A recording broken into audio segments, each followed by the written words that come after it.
یا امام رضا یا امام رضا یا امام رضا یا امام رضا یا امام. تو ایک مرتبہ مامون نے مناظرہ رکھا تھا. مامون رشید نام آپ نے سن رکھا ہوگا. بنی عباس کے خلفاء میں سے ہارون رشید کے بعد اس کے دونوں بیٹے امین اور مامون. مامون ایران پہ حکمران تھا, حاکم تھا. بعد میں اپنے بھائی کو قتل کرنے کے بعد پوری حکومت اس نے قبضے میں لے لی تھی. تو اس نے امام رضا علیہ السلام کو خراسان بلوا لیا تھا تاکہ نظر رکھے اور جاسوسی کرتا رہے اور کسی طرح سے ایک مناظرہ امام کو ہروا دے تاکہ پھر شیعہ امام سے دور ہو جائیں. اور جتنی اسے ضد تھی کہ امام ایک مناظرہ ہار جائیں, کسی طرح سے لوگوں کی نظروں میں گر جائیں, قدرت کو اتنی ہی ضد تھی کہ حق جھکنے نہ پائے. تو اب ایک مرتبہ مامون نے خاموشی سے منصوبہ بنایا اپنے ایک وزیر کے ساتھ, فضل ابن ربیع. فضل ابن ربیع سے کہا کہ بھئی کسی طرح سے دنیا کے جتنے بڑے بڑے ادیان عالم کے سب سے بڑے علماء ہیں سب کو دعوت دو جو آئیں آ کے مناظرہ کریں امام رضا سے, تاکہ ایک بھی مناظرہ اگر یہ ہار گئے تو میں تمام شیعوں کے خلاف استعمال کروں گا اور انہیں واپس اپنا دین چھوڑنے پہ مجبور کروں گا. اس نے کہا ٹھیک ہے, لیکن اس پہ بہت وقت لگے گا اور پیسہ. اس نے کہا مجھے پرواہ نہیں, پیسہ بھی لگے گا, ہم لگائیں گے, اور وقت درکار ہے, چند مہینے ہیں. انہوں نے تیاری شروع کی. تو یہودیوں کے راس الجالوت کو خط لکھا جسے آج چیف ریبائے کہا جاتا ہے, اور اسقف اعظم جو آرچ بشپ تھا, پوپ تھا اس زمانے میں, اسے بلایا. اور ہندوؤں کا سب سے بڑا جو پنڈت تھا اس کو اس زمانے میں, سادھوؤں کو جو سابعی تھے, جو ستارہ پرست سے مجوسی, جتنے بھی ادیان تھے سب کے بڑے بڑے علماء کو کہا اکیلے مت آئیے گا, کتابیں لے کے علماء کے ساتھ تیاری کر کے آئیے گا. جب سب آ گئے کہا کانوں کان ہمارے ولی عہد کو خبر نہ ہونے دینا, امام رضا کو خبر نہ ہونے دینا, انہیں پتہ نہ چل جائے, کہیں ایسا نہ ہو یہ بھی تیاری شروع کر دیں. جو تیاری کر کے بات کرے اسے ہم امام ہی نہیں مانتے. اگر بات پہنچ رہی ہو, ہم ایسے کو امام نہیں مانتے. میں جملہ کہہ رہا ہوں سخت ہے, مجھے معاف کر دیجیے گا اگر کسی کو گراں گزرے. ہم ایسے کو امام نہیں مانتے جسے چاولوں کے پیچھے بوٹی نظر نہ آتی ہو. کس کا ہے نہ پوچھئے گا. ہم ایسوں کو امام مانتے ہیں جو پہاڑ کے پیچھے دیکھ کے بتا کتنی فوج آ رہی ہے, کتنے میرے ہاتھوں مارے جائیں گے, کتنے بھاگ جائیں گے. عزیزان گرامی, ایک مرتبہ مامون نے کہا امام کو کانوں کان خبر نہ ہو. تیاری شروع ہو گئی, سارے علماء پہنچ گئے. ایک مرتبہ مامون نے سوال کیا آپ لوگوں کی تیاری ہے؟ سب نے کہا تیاری تو ہے لیکن ہم عربی نہیں جانتے, ہمیں ایک وسیلے کی ضرورت ہے. پتہ نہیں لوگ ہیں یا نہیں ہے. ہمیں ایک واسطے کی ضرورت ہے جو ہمارا ترجمہ کرتے ہماری بات ان تک. کہیں گے یہ تو اور بھی اچھا ہے. جب وہ خود ہی مجھ سے کہیں گے نا مجھے انٹرپریٹر چاہیے, مجھے مترجم چاہیے, مجھے کوئی واسطہ چاہیے بیچ میں, تو بہت اچھا ہوگا. کوئی ضرورت نہیں, پریشان مت ہوں.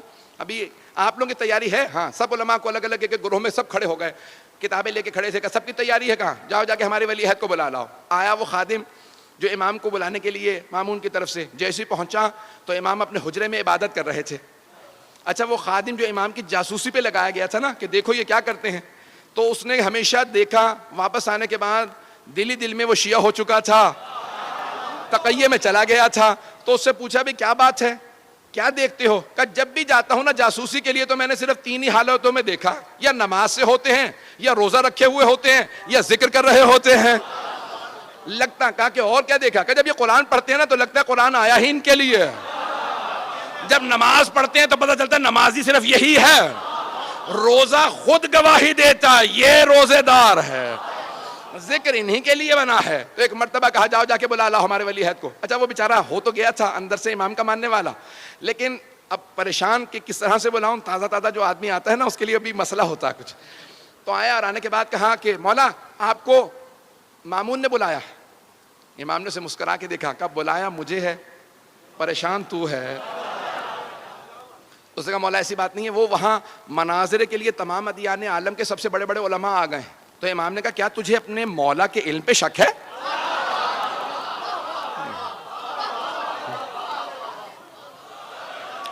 بس ایک مرتبہ امام نے کہا کیا تجھے اپنے مولا کے علم پہ شک ہے؟ اس نے کہا نہیں مولا آپ کے علم پہ کوئی شک نہیں, لیکن مولا یہ جو مناظرہ کرنے والے ہوتے ہیں نا یہ بات ایسی گھما پھرا کے کرتے ہیں کہ سوال کچھ ہوتا ہے جواب کچھ بنتا ہے. تو میں گھبرا یہ رہا ہوں کہ مناظرے کے لیے وہ تو تیاریاں کر کے آئے ہیں. مولا نے کہا سن, چہرہ میرا نہیں مامون کا دیکھنے والا ہوگا.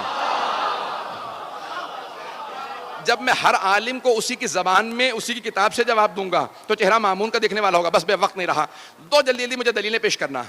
امام رضا علیہ السلام پہنچے, اب میں اپنے انداز سے پیش کروں کیسے آئے ہوں گے دربار میں. تو مامون نے ایک مرتبہ کہا خبردار کوئی امام کے لیے دروازہ نہ کھولے.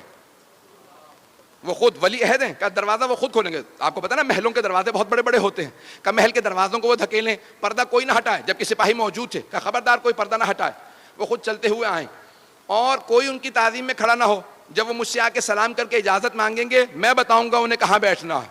ایک مرتبہ میں اپنے انداز سے پیش کر رہا ہوں, امام چلے, امام نے ولایت کی قبا اوڑھی, امامت کی ابا کاندھوں پہ رکھی, عصمت کا امامہ سر پہ رکھا, تولا کی تسبیح لی, تبرہ کا ڈنڈا لیا.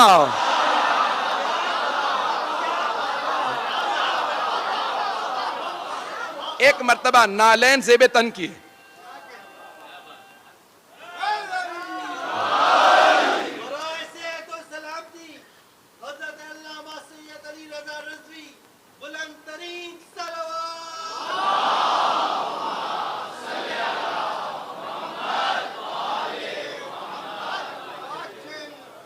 آپ حضرات کی محبت و عقیدتوں کا بے انتہا شکریہ. بس سن لیجیے گا, 5 سے 7 منٹ زحمت دوں گا. ایک مرتبہ امام چلے, جیسے ہی امام نے نالین سے بے تن کیے چلنے لگے تو میرا دل کہتا ہے زمین قدموں کے بوسے دے رہی ہوگی, آسمان سر پہ سایہ کر رہا ہوگا. جب امام کائنات چلے ہوں گے تو ایک مرتبہ ہوا چلنے لگی, خود بخود دروازے کھلنے لگے, پردے سر پہ سایہ کرنے لگے, اور وہ تمام درباری جیسے کسی نے گربان میں ہاتھ ڈال کے کھڑا کر دیا ہو, سب کے سب تعظیماً کھڑے ہو گئے. وہ جو تخت پہ بیٹھا تھا مامون, وہ خود بخود کھڑے ہو کے کہنے لگا فرزند رسول یہ آپ ہی کی جگہ ہے.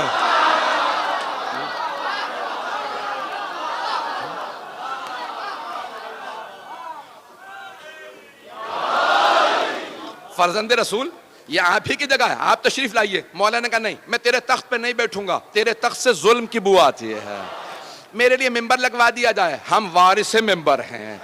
ایک مرتبہ امام کے لیے ممبر لگایا گیا, امام ممبر پہ تشریف لائے. مامون نے فوراً امام کو دیکھا, کہ فرزند رسول کچھ لوگ سوالات کرنے آئے تھے.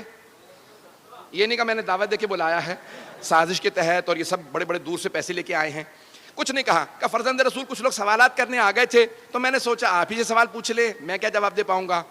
مولا نے مسکرا کے مجمع کو دیکھا اور اس طرح سے دیکھا کہ سب کے ذہنوں پہ امام ایسے مسلط ہوئے کہ سب پہ روب طاری ہو گیا. جو الہی نمائندہ ہوتا ہے اس کا آنا بتاتا ہے یہ اللہ کا بھیجا ہوا ہے. ایک مرتبہ امام نے مجمع کو دیکھا, سب پہ ایک روب طاری ہوا, کہ ان کے چہرے پہ ہیبت و جلال, ان کا نور بتا رہا, یہ عام آدمی نہیں ہے. امام نے مجمع کو دیکھنا شروع کیا, کہ پہلے آپ لوگ سوال کریں گے یا پہلے میں سوال کروں. اب وہ اور زیادہ پریشان, کا یہ اکیلا آدمی اتنے بڑے مجمع سے کہہ رہا ہے کہ آپ سوال پہلے کریں گے, میں پہلے اتنا ہی نہیں یقین ہے اپنے علم پہ.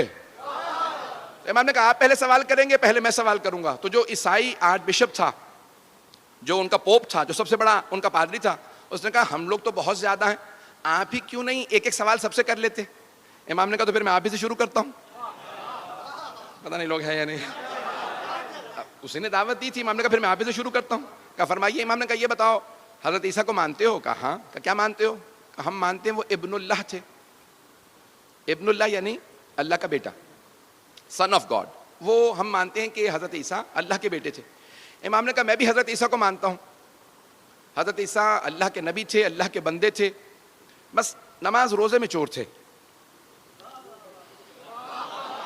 جیسے آپ خاموش ہو گئے نا, وہ سارا مجمع خاموشی میں چلا گیا کہ امام نے کیا کہہ دیا. لیکن وہ عیسائی آرچ بشپ چیخنے لگا کہ کس نے آپ کو مسلمانوں کا عالم کہا؟ وہ حضرت عیسیٰ جن کے لیے پوری زندگی میں کسی نے دن میں دسترخوان نہیں بچھایا, رات میں کسی نے بستر نہیں بچھایا, آپ نے اسے کہہ دیا نماز روزے کے چور تھے. کہ دن میں دسترخوان نہیں لگا یعنی پوری زندگی روزے رکھے, رات میں کسی نے بستر نہیں بچھایا, وہ پوری رات تہجد پڑھتے تھے, آپ کہتے ہیں نماز روزہ نہیں کرتے تھے. امام نے کہا اچھا تو تم مانتے ہو نماز روزہ کرتے تھے؟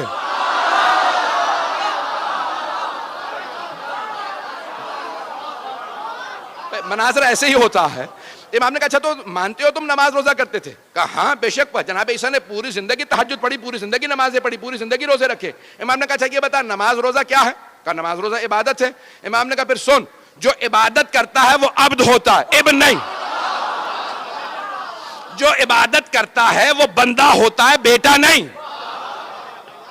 پتہ نہیں توجہ ہے یا نہیں. امام نے کہا وہ بندہ ہوتا ہے. بیٹا نے امام نے کہا تیرا سوال. اس نے کہا میرے پاس کوئی سوال نہیں. آپ نے سوال چھوڑا ہی کہاں ہے؟ ہمارے دین کی بنیادیں ہلا دی. ہمارے پورے دین کی بنیاد یہی ہے کہ عیسیٰ اللہ کے بیٹے ہیں. ابھی آپ نے ثابت کر دیا نہیں ہے, کسی اور سے بات کر لیجئے. امام نے فوراً یہودیوں کا رخ کیا, کہا یہودیوں تم جناب موسیٰ تک سارے انبیاء کو مانتے ہو, بعد والے انبیاء کو کیوں نہیں مانتے؟ کہا کیونکہ بعد والے انبیاء نے ویسے معجزات نہیں دکھائے جیسے جناب موسیٰ نے دکھائے تھے. جناب امام رضا علیہ السلام نے فرمایا, کہا قرآن کریم نے کہا کہ جناب موسیٰ نے 2 معجزات دکھائے. جیب میں ہاتھ ڈال کے نکالتے تو ید بیضا تھا, نور نکلتا تھا.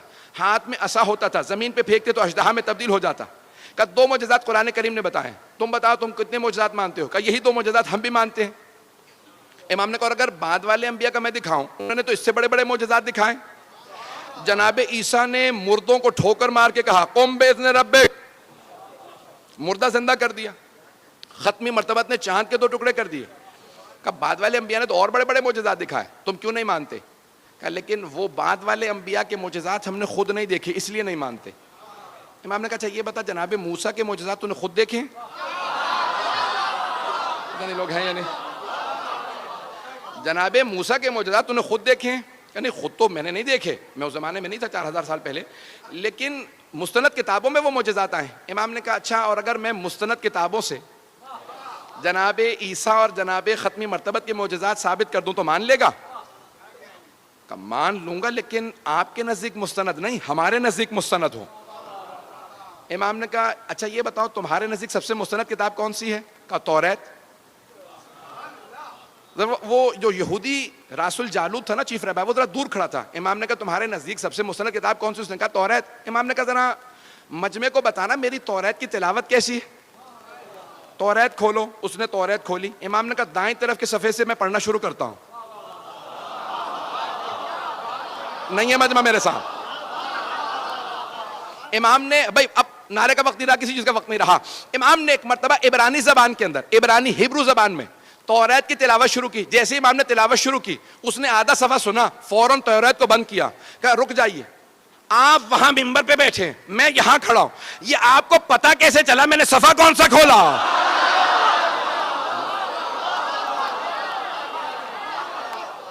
امام نے فرمایا کہا کہ اگر بغیر دیکھے بتا نہ سکوں تو حجت خدا کیسا؟ امام نے کہا ذرا مجمع کو بتا میری توریت کی تلاوت کیسی ہے. کہا ایھا الناس لوگو, میں گواہی دیتا ہوں یہ توریت کو مجھ سے بہتر جانتے ہیں, ان کی تلاوت بھی مجھ سے بہتر ہے, ان کا علم بھی مجھ سے زیادہ ہے. امام نے کہا تم نے کہا تھا نا تمہارے نزدیک مستند کتاب ہو, اب میں حوالہ دے رہا ہوں. بائبل 3 کتابوں کا نام ہے. جب کہتے ہیں نا بائبل تو توریت, old testament, psalms of David and the new testament, تینوں مل کے بائبل بنتی ہیں. اولڈ ٹیسٹمنٹ جو ہے وہ توریت ہے, سامز آف ڈیوڈ زبور ہے, اور نیو ٹیسٹمنٹ انجیل. بات واضح ہو گئی؟ جن کو ابھی تک واضح نہیں ہوئی بات میں ریکارڈنگ سن لیجیے گا, میری رفتار بڑھتی رہے گی. عزیزان گرامی, امام رضا علیہ السلام نے فرمایا کہ توریت سے حوالہ دے رہا ہوں. کہ تمہاری کتاب ہے مانتے ہو؟ کہا ہاں. امام نے کہا حوالہ چاہیے نا ہمارے نبی کا, بعد والے انبیاء کا. کہا ذرا توریت کھولو. سورہ تمہاری کتاب کا سورہ حبقوق, اس نے فوراً سورہ کھولا جو ٹرومنی انگلش کے اندر. امام نے کہا وہاں پہ آیت نمبر 11 سے لے کے 19 تک میں تلاوت کرتا ہوں اور سنتے چلے جانا. سارا مجمع سن رہا, مامون بھی دیکھ رہا کہ کیا ہوتا ہے, یہ توریت سے ثابت کر رہے ہیں. تو ایک مرتبہ امام نے بیان کرنا شروع کیا. امام نے کہا سنو, وَتَجَلَّى رَبُّكَ عربی میں موجود تھا. جب میں اس کا انگریزی میں ترجمہ کر رہا تھا نا کتاب کا, تو میں پریشان ہو رہا تھا. رات کے 12 بجے کے بعد کا وقت تھا کہ یہ 1200 سال پہلے امام رضا نے اس زمانے کی توریت سے حوالہ دیا. توریت زبور انجیل کو تبدیل کر دیا گیا, تحریف کر دیا گیا, توجہ بدل دیا گیا. یہ آج بھی حوالہ موجود ہے یا نہیں؟ 2007 یا 2008 کی بات ہے جب میں ترجمہ کر رہا تھا. میں فوراً آن لائن ہوا. اس زمانے میں وائی فائی ابھی دستیاب نہیں تھا. میں نے جا کے دیکھا gospel.com پہ کہ گیٹ وے ٹو بائبل. میں نے دیکھا کہ بھئی یہ موجود ہے یا نہیں, عربی کی عبارت کو, کیونکہ شیخ صدوق نے عربی میں لکھا تھا. میں نے فوراً وہاں ٹائپ کیا تو آج موجودہ توریت میں امام کا حوالہ موجود تھا. میرا یقین اور زیادہ بڑھ گیا. ہم ایسے امام کی امامت کے قائل ہیں کہ جن کی نگاہیں دیکھ لیں توریت بدل جائے گی, لیکن تبدیل ہونے کے بعد بھی 1250 سال بعد جو حوالہ توریت میں رہے گا وہ حوالہ امام نے دیا. امام نے وہ حوالہ دیا. ایک مرتبہ امام نے کہا کھولو. اب وہاں پہ کہا وَتَجَلَّى, اب آپ کے رب نے اپنی وحی کو نازل کیا. وحی کو نازل کیا. Your lord sent his manifestation, انگریزی ترجمہ بھی وہاں پہ موجود ہے کہ آپ کے رب نے اپنے وحی کو نازل کیا. اللہ طور سینا, آن ماؤنٹ سینا, طور سینا پہ. کہا یہ طور سینا پہ کس پہ وحی نازل ہوئی؟ تو فوراً وہ راس الجالوت نے, یہودیوں کے سب سے بڑے عالم نے کہا جناب موسیٰ پہ, دنیا جانتی ہے جناب موسیٰ پہ وحی آئے. کہا مانتے ہو نا؟ کہا ہاں. کہا ذرا اگلی آیات کی تلاوت کرو. اور وتجلی ربک, اور تمہارا رب وحی نازل کرے گا علی جبل السعیر, انگریزی میں تھا ماؤنٹ سائر. کا جبل سعیر پہ, ماؤنٹ سائر پہ, جبل سعیر پہ, کوہ سعیر پہ وحی نازل کرے گا. کہا بتاؤ یہ کوہ سعیر پہ کس پہ وحی آئی؟ ایک مرتبہ یہودی عالم خاموش ہو گیا, کہا میں نہیں جانتا. امام نے کہا کتاب تمہاری ہے, سورہ تمہارا, آیت تمہاری کتاب کی, ذرا ایک مرتبہ تم سننا, میں بتاتا ہوں. امام نے عیسائیوں کا رخ کیا, کہا اے عیسائیوں, کیا تمہارا عقیدہ ہے کہ جناب عیسیٰ پہ جبل سعیر پہ وحی آئی تھی؟ سارے عیسائیوں نے کہا ہاں ہم مانتے ہیں کہ جناب عیسیٰ پہ جبل سعیر پہ وحی آئے. امام نے کہا یہودیوں, تم کہتے ہو مستند کتاب سے حوالہ دو تو مان لوگے, تمہاری کتاب میں تذکرہ ہے کہ بعد والے نبی پہ جبل سعیر پہ وحی آئے گی. کہ تمہاری کتاب ہے, حوالہ جناب عیسیٰ کا ہے, کیونکہ تمہیں معلوم نہیں کس نبی پہ. میں بتا رہا ہوں اور عیسائی بتا رہے ہیں کہ جناب عیسیٰ پہ وہاں وحی آئی. اب جیسے آپ میں سے بہت سے خاموش ہے, سارے یہودی خاموش ہو گئے کہ کیا کیا جائے گا. عزیزان گرامی, مجھے پتا ہے کہ آپ کے سب حضرات کی توجہ کی وجہ سے میری طرف توجہ ہے کہ اگلا جملہ کیا ہوگا. امام نے کہا سن, آیت نمبر 18 اور 19 میں لکھا وَتَجَلَّى رَبُّكَ عَلَى جَبَلِ فَارَان, اور تمہارا رب جبل فاران پہ وحی نازل کرے گا. انگریزی میں نے ترجمہ دیکھا جبل فاران کا, تو لکھا تھا ماؤنٹ پھیرن, ماؤنٹ پہ, جبل فاران پہ. امام نے کہا جانتے ہو جبل فاران کہاں ہے؟ کہا ساری دنیا جانتی ہے, مکے کے پہاڑی سلسلوں کا نام جبل فاران ہے. امام نے کہا اسی جبل فاران میں جو مکے کے پہاڑی سلسلوں کا نام ہے, ایک غار ہے جس کا نام ہے غار ہرا. پوری دنیا میں صرف ہمارے نبی نے کہا مجھ پہ غار ہرا میں وحی آئی تھی. کہا او یہودیو, کتاب تمہاری ہے, حوالہ ہمارے نبی کا ہے. ایک مرتبہ امام نے کہا سن, آگے لکھا ہے کہ اسی آخری نبی کے بھی جناب موسیٰ کی طرح سے 12 اوصیاء ہوں گے. گھبرا گئے حضرات, اس آخری نبی کے 12 وصی ہوں گے. فوراً اس نے کتاب کو بند کیا. کہ یہ آپ کو سب کیسے معلوم ہے؟ امام نے کہا سن, تو کہتا ہے نا کہ بعد والے انبیاء نے ویسے معجزات نہیں دکھائے, تو جو معجزہ کہے گا میں دکھا دوں گا.